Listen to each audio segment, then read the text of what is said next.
Well, well, well, gather round, friends. The Cosmic Sage has a question for you today, and I want you to really think about this one. But before we dive into today's tale, if you're new here, hit that subscribe button right now. Every single day I bring you story from the Old West that'll teach you something powerful about life. Stories that'll make you think differently. Stories that'll change you. And if you've been riding with me for a while, show some love with that like button. It helps more folks find these lessons. All right, now let's get into it.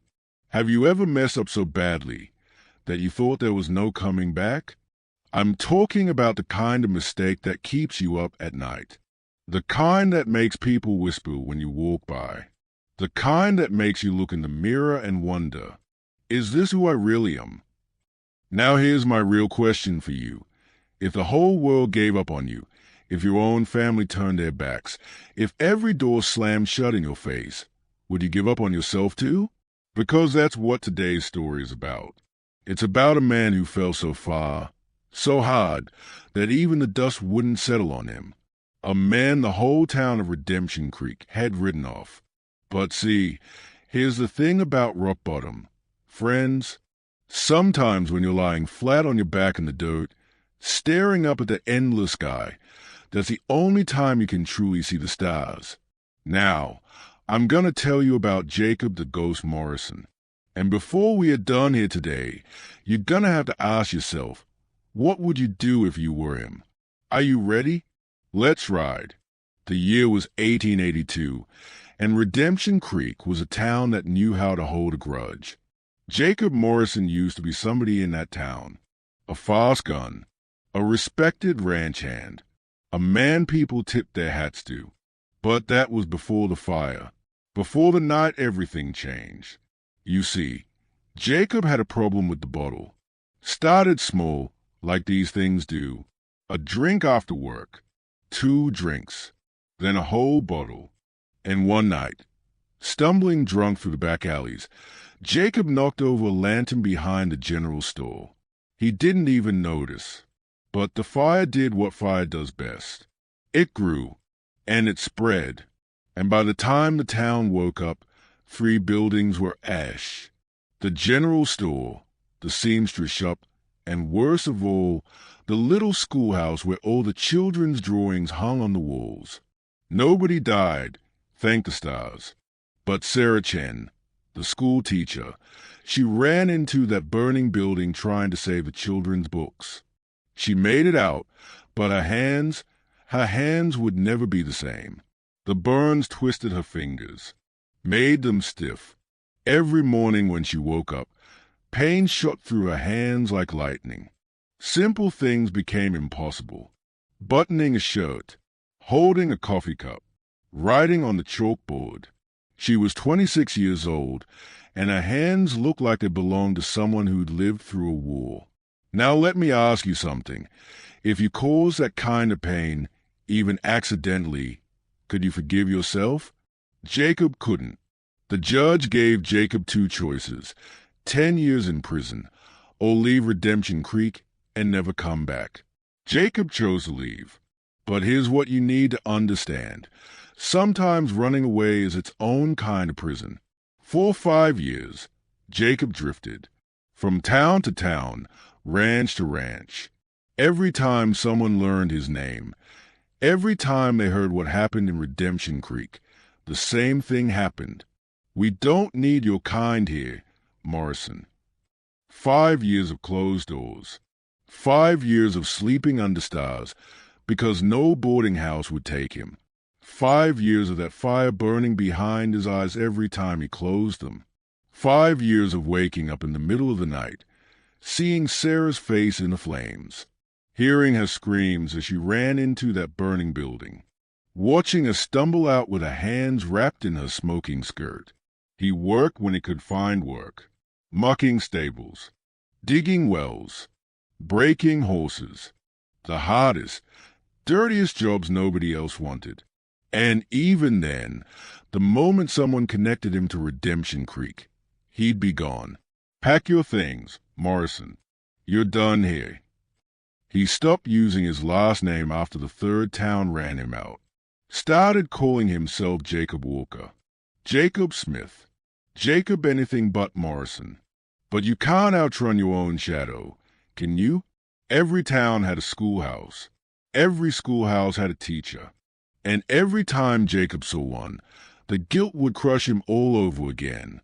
He started drinking heavier, not because he wanted to, but because it was the only thing that made the memories quiet down, even just for a little while. He'd sit in some dirty saloon in some nowhere town, staring at the bottom of a whiskey glass, and ask himself the same question over and over. Is redemption even possible for someone like me? 5 years of asking that question. 5 years without an answer. But then something happened. Something Jacob never expected.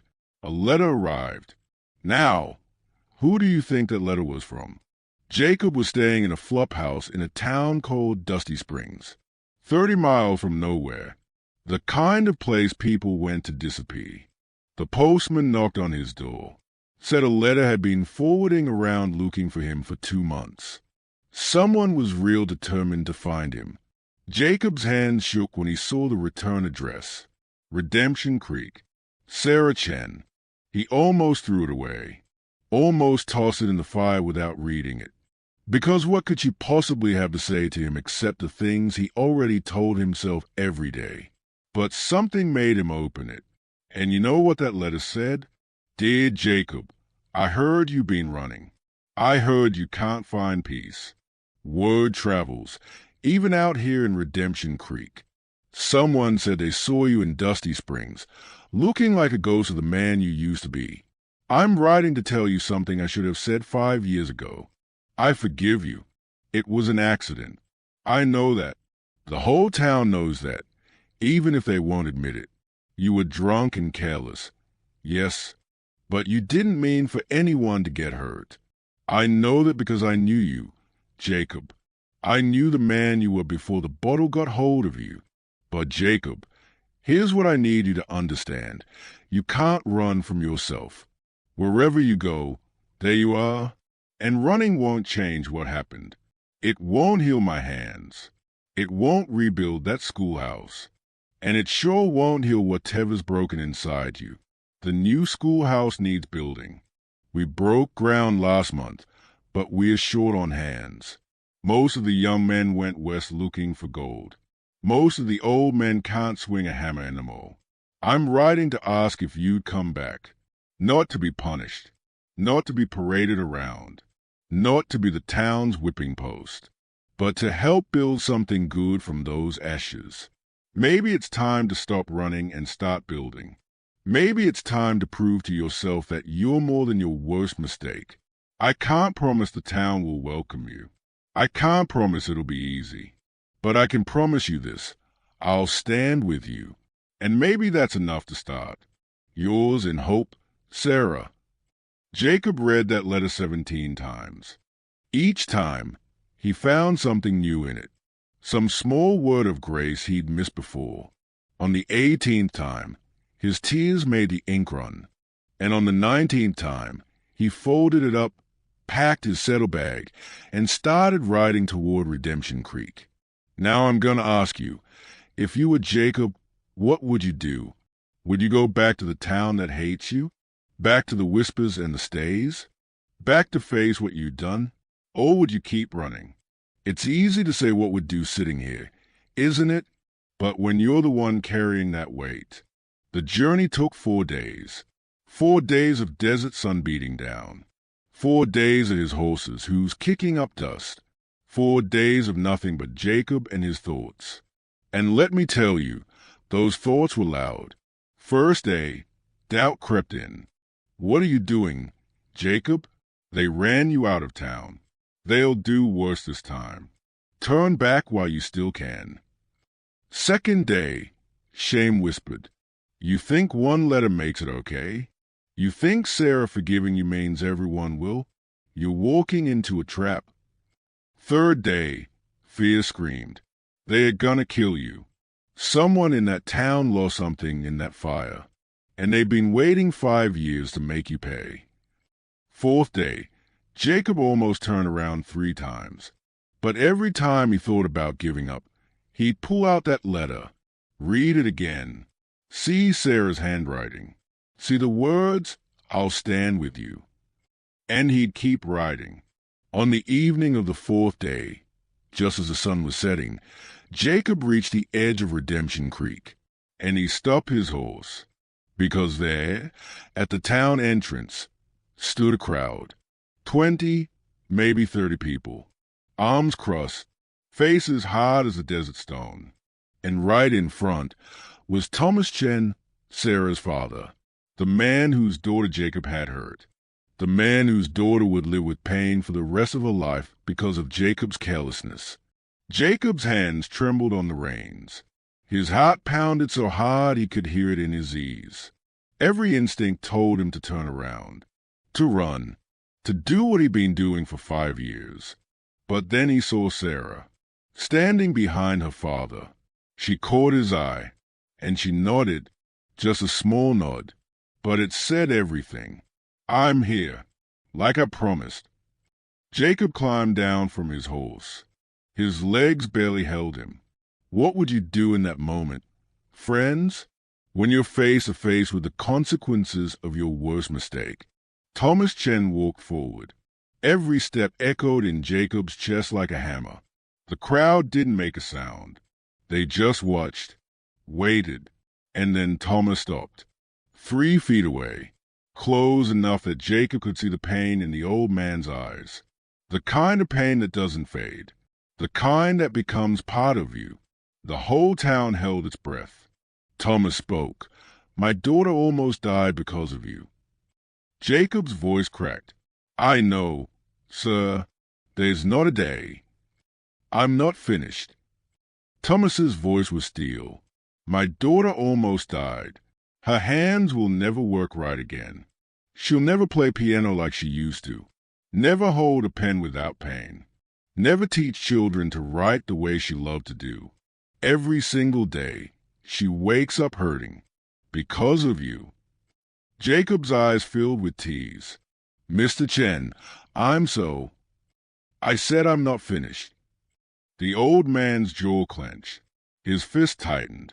For a moment, Jacob thought Thomas might hit him. And honestly, Jacob would have let him. But then Thomas Chen took a breath. A long, slow breath like a man trying to let go of something heavy. And when he spoke again, his voice changed. "My daughter is the wisest person I know. Wiser than me. Wiser than her mother was. Wiser than most people twice her age. And she told me something yesterday. She said, 'Papa, holding on to anger is like drinking poison and expecting the other person to die.' She said you've been punishing yourself enough for both of us. She said you've been living in hell for 5 years while I've been keeping you there in my mind." Thomas's eyes glistened. "She said it's time. Time for you to stop running. Time for me to stop hating. Time for this town to stop holding grudges." Thomas reached out his hand. "She also said everyone deserves a second chance. Even you, Jacob Morrison. Especially you." Jacob looked at that hand, weathered, calloused, shaking slightly, offered in grace he didn't deserve. And friends, this is where I want you to understand something important. Second chances aren't about deserving. They're about deciding. Deciding that tomorrow doesn't have to look like yesterday. Jacob took Thomas's hand, and the crowd, slowly, one by one, they uncrossed their arms. Not everyone. Some people turned and walked away. Some people muttered and shook their heads. Some people would never forgive Jacob, and that was their right. But enough people stayed. Enough people nodded. Enough people were willing to give him a chance. And sometimes, friends, enough is all you need. For the next 6 months, Jacob worked on that schoolhouse. Sunrise to sunset. Every nail, every board, every window frame. He poured everything into it. Not because he had to, but because he needed to build something instead of burning it down. The work was hard. harder than anything he'd done in 5 years of drifting. His back ached, his hands blistered, his muscles screamed, but it was good pain, clean pain, the kind of pain that meant something. Sarah would come by sometimes. She couldn't hold the tools anymore, but she'd sit on a wooden crate and talk with Jacob while he worked. They talked about forgiveness, about moving forward, about how the worst thing that ever happened to you doesn't have to be the last thing. "Do you still drink?" she asked him one day. Jacob paused, hammer in mid-swing. "No, haven't touched a drop since I got your letter." "Why?" "Because I realized something. The bottle made me forget, but forgetting wasn't the same as healing. I needed to remember. I needed to face what I'd done. The whiskey was just another way of running." Sarah smiled. "That's the wisest thing I've heard you say, Jacob Morrison." And slowly, something beautiful happened. The town started helping. First one person, then another, then families. Old Mrs. Patterson brought lunch every day. Said she couldn't swing a hammer, but she could make sure the workers didn't go hungry. The blacksmith donated all the nails and hinges. Said every building needs strong bones. The minister came by and helped with the framing. Said the Bible taught forgiveness, and he aimed to practice what he preached. Even some of the people who'd walk away that first night, they came back. Slowly, cautiously, but they came. They brought food. They brought lumber. They brought their children to see what was being built. And Jacob, he worked alongside all of them. No longer Jacob the drunk. No longer Jacob the ghost. No longer Jacob the man who burned down the schoolhouse. Just Jacob. The schoolhouse rose from those ashes, bigger than before, stronger than before. And Jacob rose too.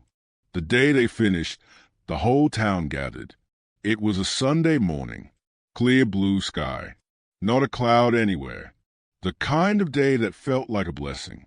Sarah Chen stood at the door with a ribbon to cut, red ribbon, bright as hope. But before she did, she called Jacob forward. The crowd parted. Let him walk through. Jacob's hands shook as he approached. Not from fear this time, from emotion. Sarah looked at him, at this man who'd been broken and put himself back together. This man who'd run for 5 years and finally stopped. This man who'd taken his shame and turned it into something beautiful.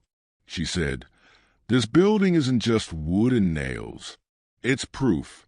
Proof that we can build something beautiful from our worst moments. Proof that mistakes don't define us unless we let them. Proof that second chances are real. Proof that redemption isn't just a word. It's a choice. A choice to stop running. A choice to face what you've done. A choice to build instead of destroy." And then she handed Jacob the scissors. "You burned it down," she said with a smile, tears running down her scarred, beautiful face. "You get to cut the ribbon." Friends, Jacob Morrison cried that day, in front of everybody, and nobody looked away. Nobody whispered. Nobody judged, because they weren't tears of shame anymore. They were tears of freedom. He cut that ribbon with shaking hands. And when the doors opened, children ran inside, laughing and shouting with joy. Sarah touched his arm.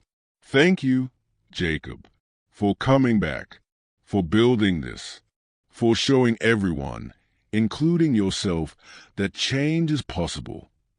Jacob couldn't speak, could only nod. Thomas Chen stepped forward, put a hand on Jacob's shoulder. "You're welcome to stay, son, if you want. The ranch could use another hand, and you've proven yourself." Jacob looked around, at the schoolhouse, at the town, at the faces that used to look at him with hatred and now looked at him with, if not friendship, at least acceptance. He thought about running, about moving on, about starting fresh somewhere nobody knew his name. But then he realized he didn't need to run anymore. This was fresh. This was new. This was his second chance. "I'd like that," "Sir," Jacob said, "I'd like that very much. Now, I want you to hear me clearly on this. You are not your worst mistake. I don't care what you did. I don't care how far you fell. I don't care if the whole world has written you off. I don't care if you've written yourself off. Jacob Morrison could have stayed in that place of guilt and shame forever. He could have kept running. He could have believed the lie that he was beyond redemption. He could have died drunk in some forgotten town, alone and miserable. But he didn't. He chose to go back. He chose to face it. He chose to build instead of run. And here's what I need you to understand. Second chances start with you, not with the world forgiving you, not with everyone else deciding you're worthy, not with someone sending you a letter or offering you a hand. It starts with you deciding that you're worth fighting for, that your story isn't over, that the next chapter can be different. Listen to me. You might have burned something down. You might have hurt someone. You might have made a choice you can't take back. But you're still here. You're still breathing. You're still standing. And that means you still have a choice. You can keep running from your past, or you can turn around and face it. You can keep drinking the poison of shame, or you can decide that enough is enough. You can keep letting your worst moment define you, or you can start building something new. Will it be easy? No. Was it easy for Jacob? Not even a little bit. He had to ride 4 days through doubt and fear. He had to face a crowd of people who hated him. He had to work 6 months in the hot sun building the very thing he destroyed. But he did it. And if he could do it, so can you. So let me ask you one more time. Have you given up on yourself? Because if Jacob Morrison, a man who burned down a schoolhouse, scarred a teacher's hands, and got run out of town, if he could find redemption, then so can you. The sun rises every morning, friends, even after the darkest night, especially after the darkest night. Your second chance is waiting. The only question is, will you take it? Before you go, I need something from you. If this story moved you, if it spoke to something in your heart, drop a comment below. Tell me about a second chance you took. Or tell me about a second chance you're afraid to take. Tell me about the thing you're running from. This community is built on truth, on real talk, on people helping people. Your story might be exactly what someone else needs to hear today. So share it. Be brave. Be honest. And listen, if you haven't subscribed yet, what are you waiting for? Hit that subscribe button right now. Every week, the Cosmic Sage brings you stories like this. Stories from the Old West that teach you about life, about courage, about redemption, about becoming the person you were meant to be. Hit that like button too. Share this video with someone who needs to hear it. Someone who's carrying shame. Someone who's running. Someone who needs to know that second chances are real. This is a Cosmic Sage, reminding you that you're not defined by where you've been. You're defined by where you're going. Build something beautiful today, friends. And remember, the stars shine brightest when the night is darkest. Until next time, keep riding toward your sunrise.